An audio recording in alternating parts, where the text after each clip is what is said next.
കൂടല്ലൂർ പാലത്തിൽ നേരിയ വിള്ളൽ. പാലം സുരക്ഷിതമാണെങ്കിലും അറ്റകുറ്റപ്പണി വൈകുന്നതിൽ ആശങ്ക. മഴക്കാലം തുടങ്ങിയതിനാൽ ഇനി വേനൽക്കാലം വരെ കാത്തിരിക്കണം അറ്റകുറ്റപ്പണി നടത്താൻ. ആശങ്കപ്പെടേണ്ടതില്ലെങ്കിലും പാലം അറ്റകുറ്റപ്പണി അനിവാര്യമാണ്.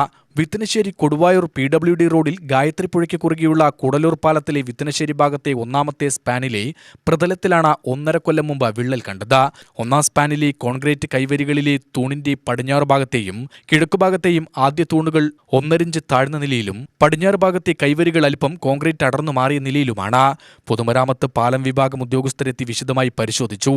തെക്ക് ഭാഗത്തെ സ്പാനിലെ 3 ബീമുകളെ 2 തൂണുകളായി ബന്ധിപ്പിക്കുന്ന 6 ബെയറിങ്ങുകൾ തകർന്ന സ്ലാബ് അല്പം താഴ്ന്നതാണ് പ്രതലത്തിലെ ടാർ ചെയ്ത ഭാഗത്തെ വിള്ളലിന് കാരണമെന്ന് കണ്ടെത്തി. ആധുനിക സംവിധാനങ്ങൾ ഉപയോഗിച്ച ബീമുകളും സ്ലാബുകളും ഉയർത്തി തകർന്ന ബെയറിങ്ങുകൾ മാറ്റി പുതിയത് സ്ഥാപിക്കാൻ കഴിയുമെന്നും പാലം സുരക്ഷിതമാണെന്നും ഉദ്യോഗസ്ഥർ പറഞ്ഞു. എന്നാൽ തകരാർ കണ്ടെത്തി കാലമേറെയായിട്ടും അറ്റകുറ്റപ്പണി നടത്തി പാലം പൂർവ്വസ്ഥിതിയിലാക്കാൻ പൊതുമരാമത്ത് പാലം വിഭാഗം ഉദ്യോഗസ്ഥർ നടപടിയെടുക്കുന്നില്ല. UTV news, Palakkad.